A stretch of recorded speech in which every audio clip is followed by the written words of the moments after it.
Hey guys and gals, how you doing? This is the Big Dog, Benny Henderson Jr., coming at you from the BigDogPodcastShow.com.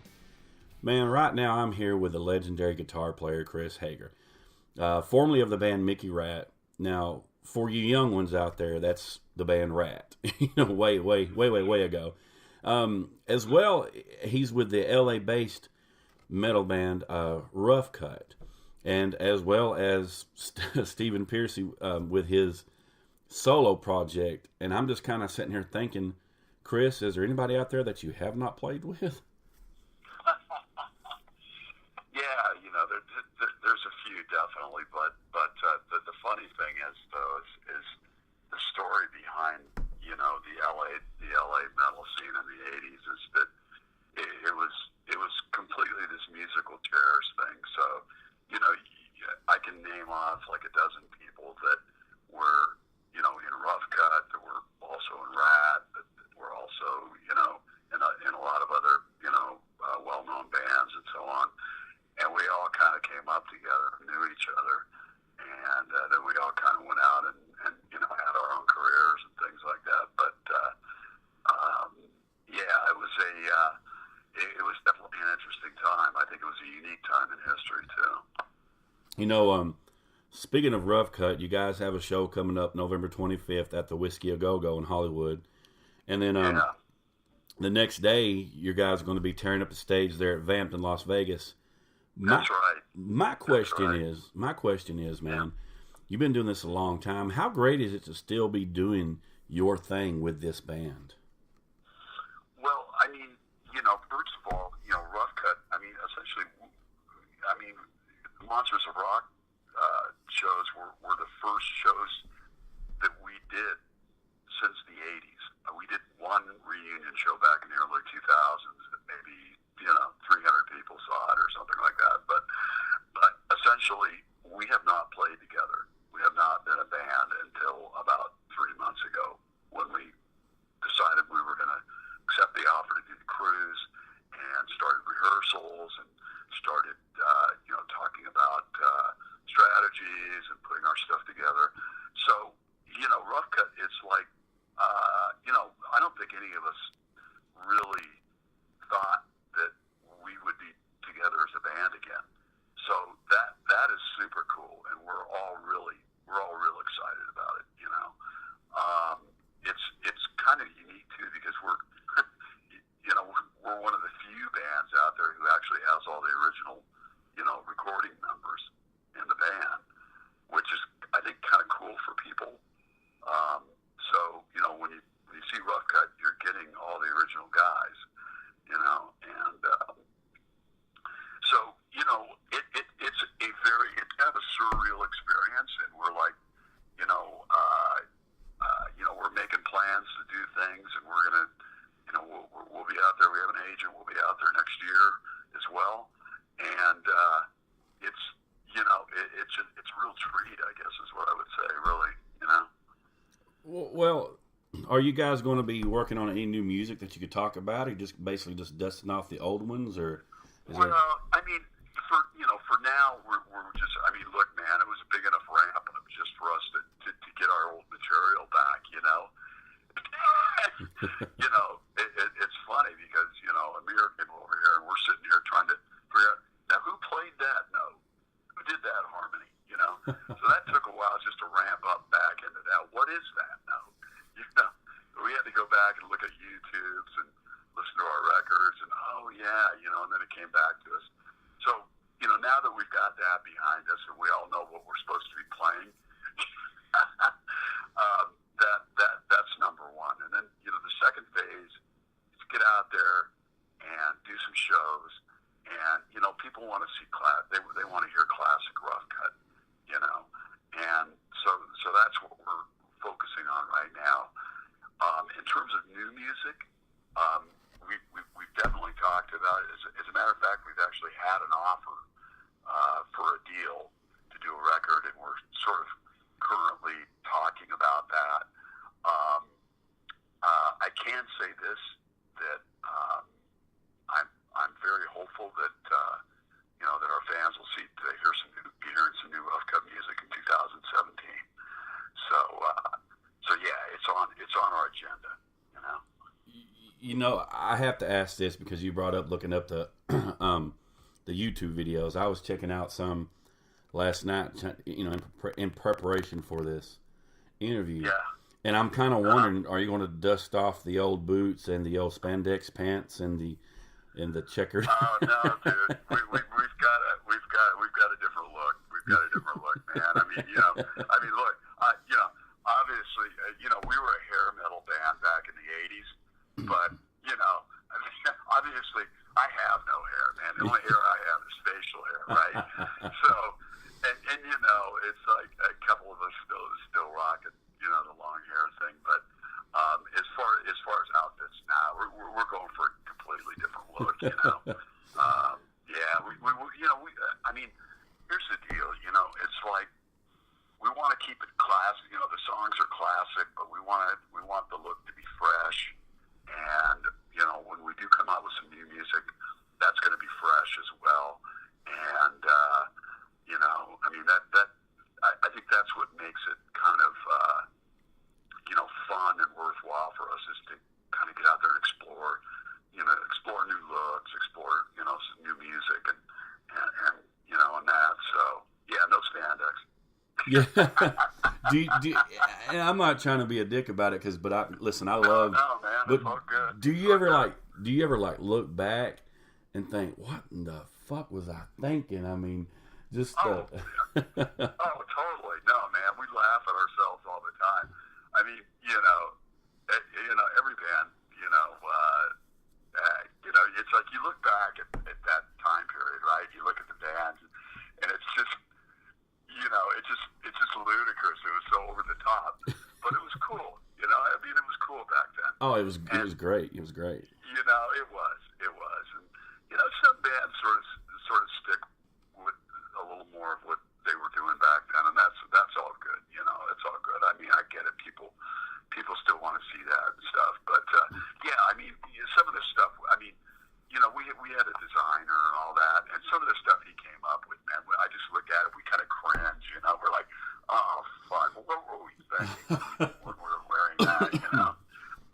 Yeah, I was a huge Motley Crue fan, this is the thing. My son, who's 19, I got a 15-year-old girl, but my 19-year-old, in his room, he actually has the posters that I had. I mean, the actual real posters that I had when I was a kid. They're not reproduction. Oh, really? Yeah, they're not reproduction whatsoever.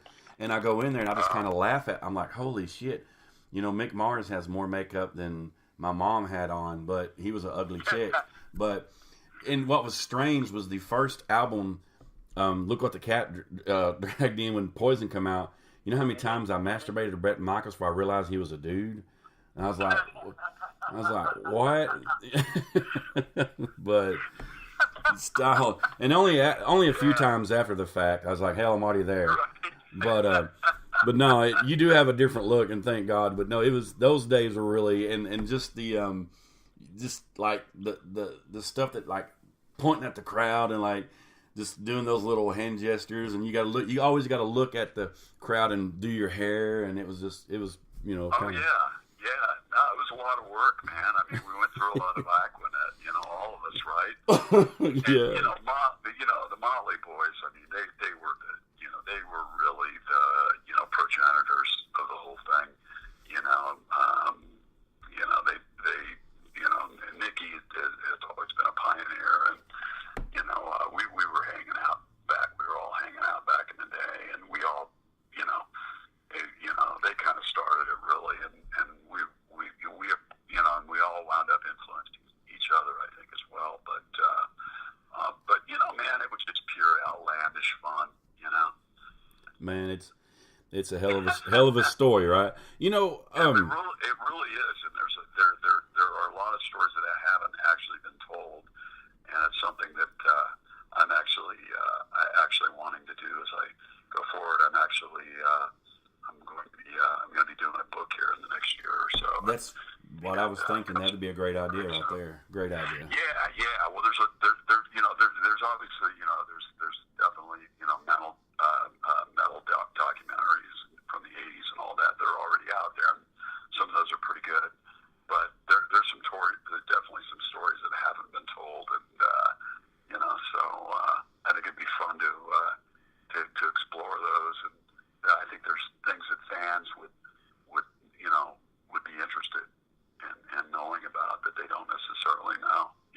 Oh, the inside scoop, brother. That's what everybody wants these days. Yeah, dude. You know? Yeah, I mean, I'd give you the whole, there's a big connection with San Diego, and those of us that came up, Stephen Pearcy and I moved up from San Diego in 1980 to LA, and we were one of the first guys, because a lot of us were from down there. You had Warren DeMartini, Robin Crosby, Jakey Lee.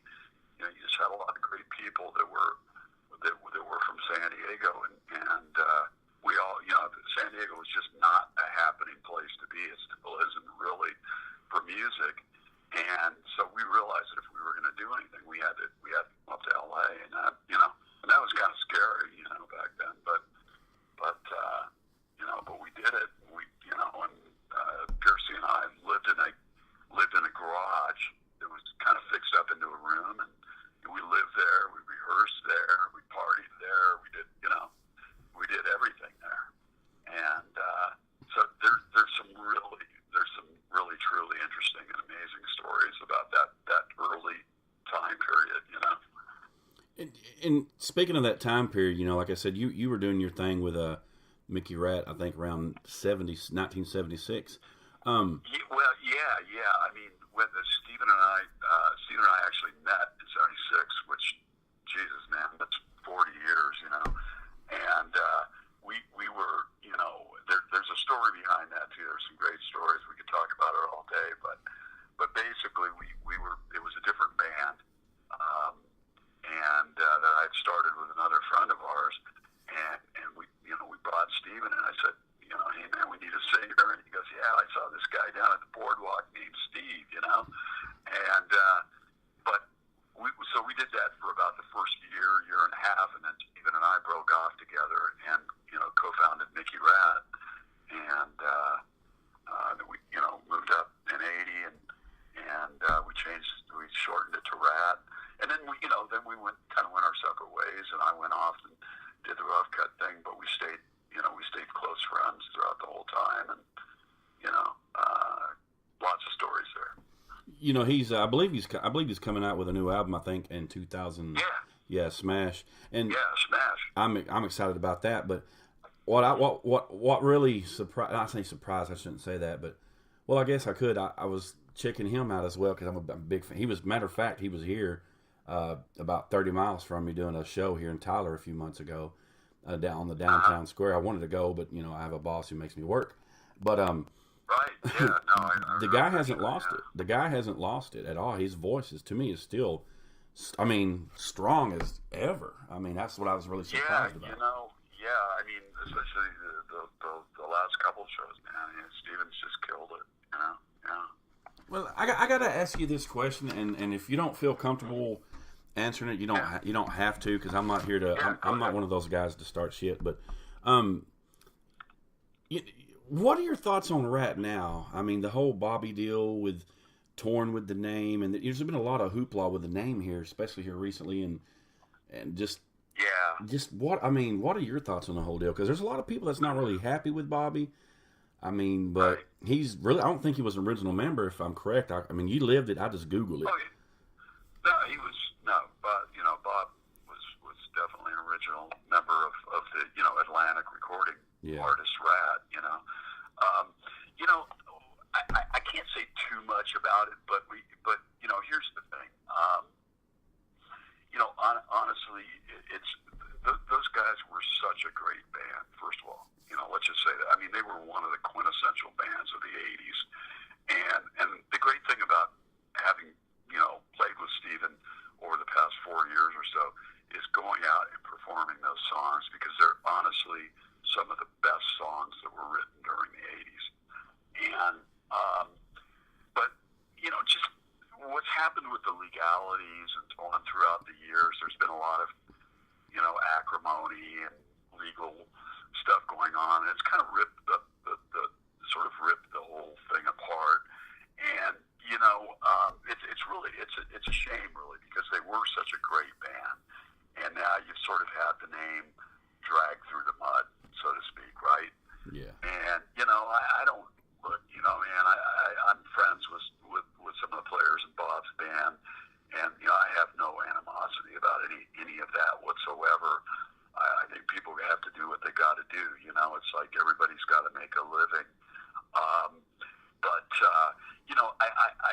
it's a real shame though that, you know, and obviously losing Robin 20 years ago was kind of a, you know, really it sort of spelled the end of Rat the way it was, you know, the way it originally was. And that was sad and tragic. But then, you know, all the ensuing, you know, animosity and stuff that went on was in the legalities and the name and all that. And then it just kind of got worse over the last year or two, obviously, as we know. And, you know, there's nothing more than I would like to see, that I'd like to see than those guys, you know, at least Steve and Warren, Juan, you know, playing together again, which it looks like they're going to do. And I think that's great. You know, I think people want to see that. People want to hear it. And, you know, so I'm just, you know, I have nothing but positive to say about that, you know. Well, let's jump into something that I really, really want to ask about. Like I said, man, you live this stuff. I'm just Googling, so correct me if I'm wrong, but sure. You know, this guy here, I believe he had a mentor, and he was like really small in stature, but he had one of the most massive voices in the metal world. That's Ronnie James Dio. You know, Absolutely.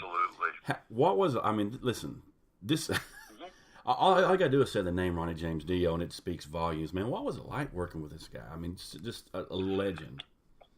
I'll tell you. Well, you know, it's funny you ask because I just did participated in the Bowling for Ronnie charity event the other night. So I was there with a bunch of other you know, friends of mine, and Wendy Dio was there, and it was very cool. We did that here Friday night, and it's Ronnie's Stand Up and Shout cancer charity, which is a very cool thing. But you know, man, that all I can say is that was a magical time in my life, and I think I can speak for the other guys at Rough Cutt as well. You know, first of all, you know, everybody knows that Ronnie was, you know, just a huge quintessential talent as a singer, and I can add as a writer and a producer as well. But, you know, Ronnie was more than that. Ronnie was just a great human being, you know. And, I mean, the first night I met Ronnie was, you know, he and Wendy came and saw the band I was in at the time, at the Troubadour. And afterwards, man, he came up to me and, you know, I mean, I was, you know, a 26-year-old guy, and Ronnie James Dio comes up to me and says, "Hey, man," he goes, "Hey, mate," he says, "God, you were great." He goes, "You're a star." And it just, you know, to hear that coming from a guy like that was just number one amazing. And then, you know, basically Matt Thorne and I, who was the bass player, we had this band called Sarge, and basically the Dios asked us if we would be interested in joining Rough Cutt, which was, you know, already an established band and had started off with J.D. Lee on guitar. You know, we were really floored by that.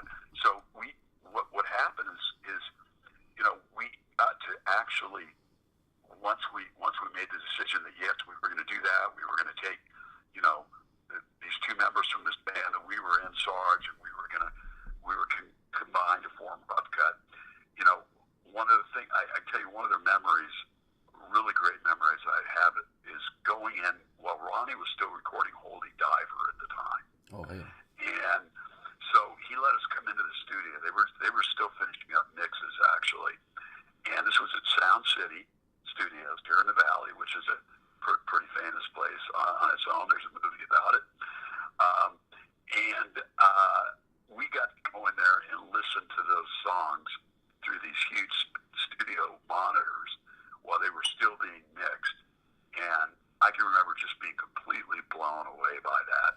They were first of all, the songs were great. Second of all, it was just being in that environment. And, you know, Ronnie was just the nicest guy that you'd ever want to know. He treated everybody, he looked down to nobody, you know what I mean? So he treated everybody equally, really. And, you know, it was just so cool. And then what happened was, on the tail end of that Holy Diver session, he brought Rough Cutt in to the studio, and Craig Goldie was still in the band at that time. And we did, and Ronnie produced the first Rough Cutt demos. So we got to do that with him there at Sound City.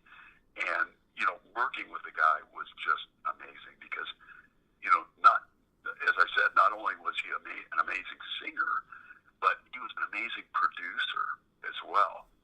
And he was nothing but complimentary, constantly very positive and just the sweetest guy, And then,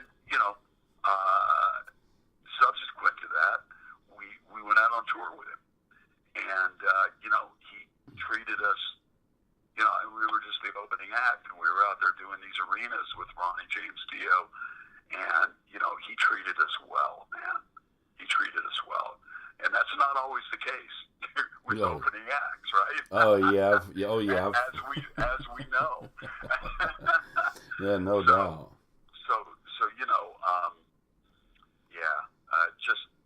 It was an amazing time in my life, and I was fortunate in that I got to see Ronnie.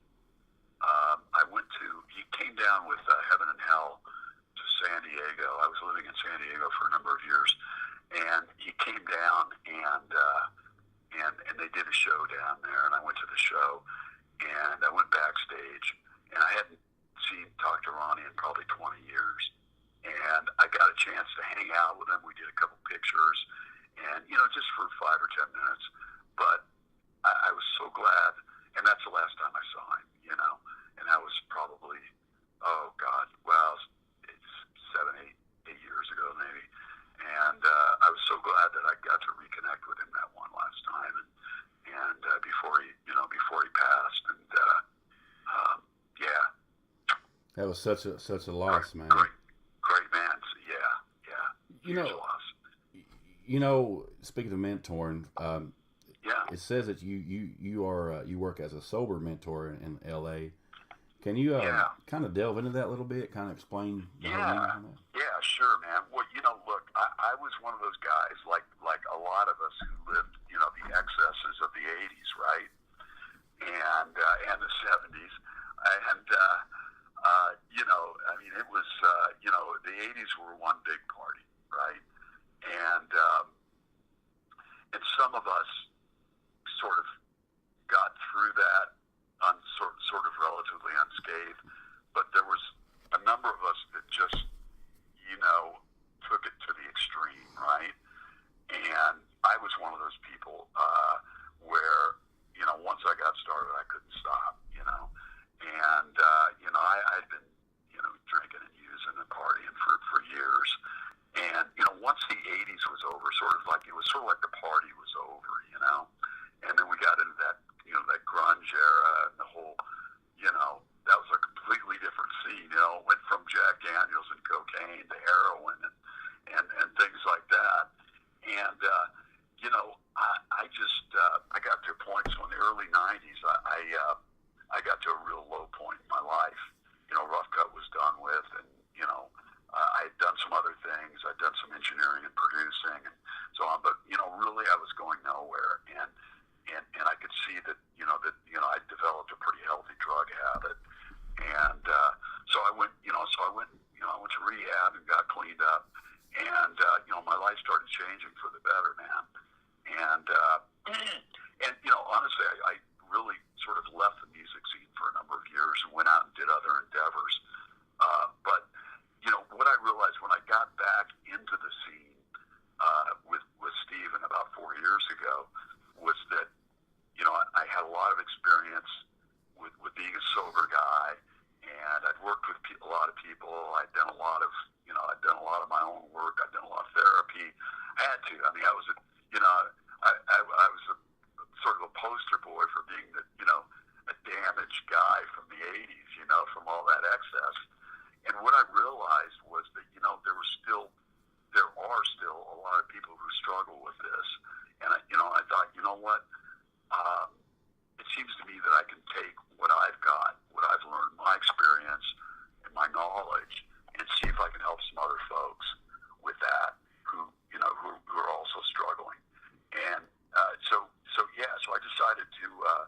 So I decided, and that, something I'd actually been thinking about for a lot of years, but I decided I was going to, go more public with that, and so that's what I've done. And I've got some people I work with, and some of them are, already gotten sober, and they're just kind of, they have their struggles and issues. I mean, just because we get sober doesn't mean everything turns rosy all of a sudden. No. In fact, sometimes things can get a little worse for a while. The reality kicks in. Yeah, that's right. And dealing with reality. Hey, it's something I never wanted to do. I always preferred fantasy to reality, right? Amen. Yeah, no shit. Yeah. Still do at times, It's like, and some of the people are just kind of flirting with or trying to stay sober. That they see that it's negatively affecting their careers, and so what I'm really trying to see if I can sort of offer is to sort of bridge that gap as somebody who's been in the industry and understands all the challenges of the industry, and then somebody who's had experience under his belt with both sides of it, right? Doing it. Am I allowed to cuss on this thing? Oh man, you can say anything you want, brother. Oh yeah, all right. So the thing is being with somebody who fucking lived it, right? And then being on the other side and being a sober entertainer now, and it's like there's a big contrast. And so my message is that look, for one thing, I remember things now. Like I forgot half the shit that happened in the '80s, man. It's like people come up to me all the time. Hey, remember the time? And I'm like, either I'll just draw a complete blank, or I'll go, oh my God, I haven't. I forgot that for 30 years, and now you just reminded me. Thanks. And yeah, it's funny, but I mean, man, drugs and alcohol are just a huge problem in the country. And look, I'm not a preacher, right? So I hang out with people. I'm obviously in situations where people are drinking, partying. I don't judge anybody. It's just specifically for people who, like me, have a problem, and they actually see that, hey, I think it'd be in my best interest if I did something about it. And so, I'm not a preacher. I don't judge anybody, but I'm just here to see if I can help, And so that's where I'm coming from with it, yeah. That's a great thing. God bless you for that, man, because there's more people would rather give the bad stuff to them to be like part of the crowd instead of saying, hey, oh, yeah. There's that's right, and that believe me, I see that firsthand, man. When I'm out there, and not just me, but I watch it with other people, and I've got constantly people wanting to buy me shots, and or drag me into the bathroom or whatever it is, and so I get it, I see what those temptations are, and I have a set of ways that I deal with all that, and that's some of the things that I can help other people with as well, and yeah. Nah, man, you lived it, you breathed it, firsthand. That's right. So that's right. That's right. And there's some, and the cool thing now too is it's, I mean, sobriety is really it's become more of a mainstream thing than it was 20 years ago. It's like there's a lot of us out there now. There's a lot of us out there now, doing this. I have some close friends of mine who are pretty prominent players are out there doing it sober, and not everybody talks about it, and that's just a personal choice. I've decided that I'm gonna talk about it and promote it as part of what I do. But man, look, there's nothing like getting out there and the rush that I get getting out on a stage and playing in front of an amazing crowd, and the feedback, and just your decibel level and the intensity and the energy, man. That's the ultimate drug. I'm really am proud for you, but I'm glad my wife's not listening because she'd be like, "See, you son bitch, you don't got to get drunk to have fun, Benny. I told you." But I'm glad she's not listening to this. No, hey, listen, man.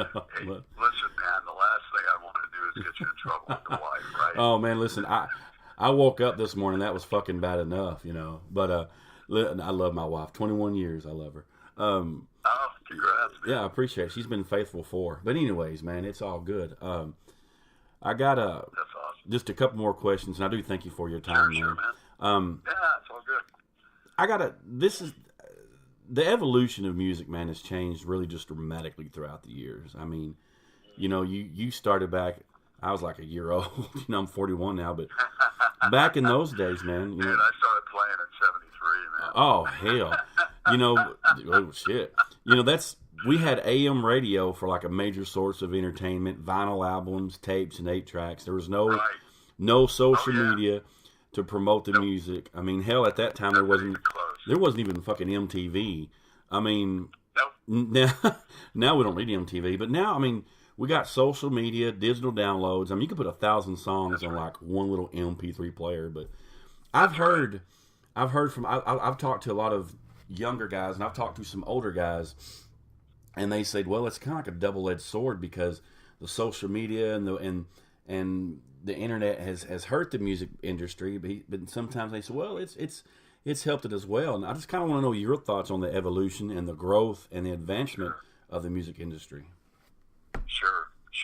Well, first of all, I agree that it is definitely a double-edged sword. The industry is pretty much unrecognizable as compared to what it was, especially back in the 80s.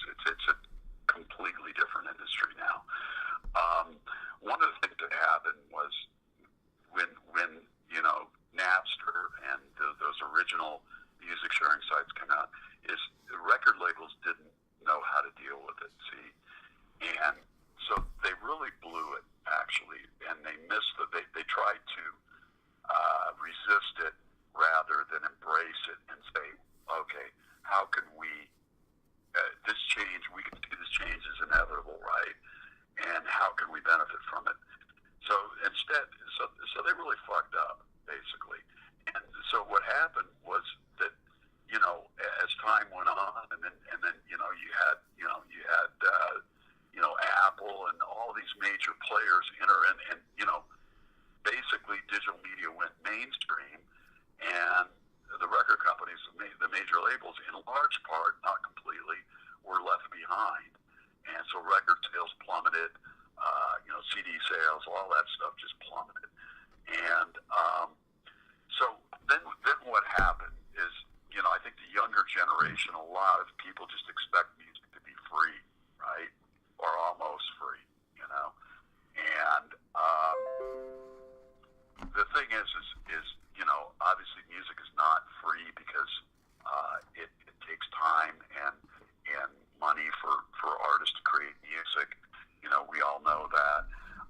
But so basically now you've got, you know, now you've got these music streaming services out there and so on that are streaming your music and giving you fractions of a penny for you know, for stream. Like you can, it's ridiculous. I mean, you can stream 1 million times and you get a few bucks, right? That's crazy. And so and I think that those things are being worked through right now, actually, in Congress. I know there's bills that are out there where they're trying to increase, you know, they're trying to increase revenue to the artists and so on. I don't know where that's going to go. So the downside of it is that unless you're in the top echelon of, you know, bands, and there's only a handful of rock bands that are there, most of it is pop now. So if you're Katy Perry or somebody like that, you know, obviously, or Taylor Swift, or you know, there's a handful of others. You can still sell 1 million records, right? But bands, you know, that used to sell multi-platinum in the 80s now are lucky to sell 30,000 records, right? Physicals, you know. So it's completely changed. So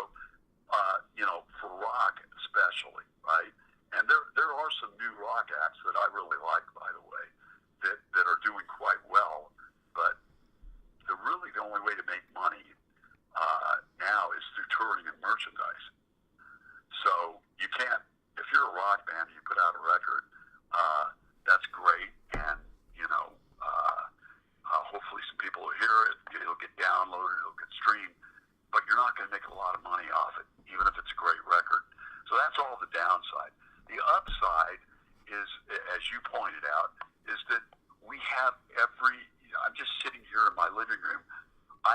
Not only do I have access to probably every piece of music, or,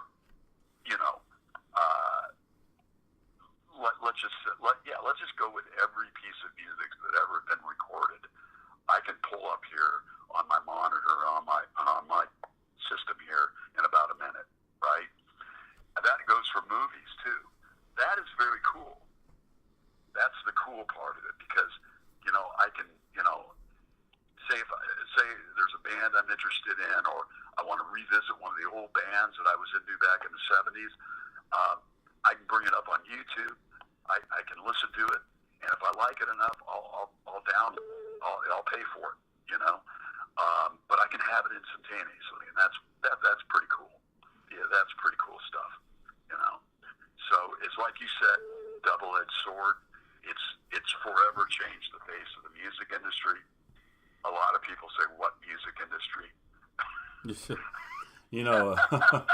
Yeah, I have an idea. It's still out there. It's still out there, but it's just completely different than what it was. I could just picture it now, because I've talked to musicians. They're like, "Hey, we make our money from merchandise. You could start selling the Chris Hager parachute pants, or the Chris Hager. Go back in the old days, like." Well, you don't mind if I put a plug in here, right? No, man. Yeah, this is what we're here for, brother. Well, listen. Please go to www.roughcutt.com, and we have merchandise for sale now, and we have new autographed posters, and we've got T-shirts, and we're going to be adding more stuff as we go along. So,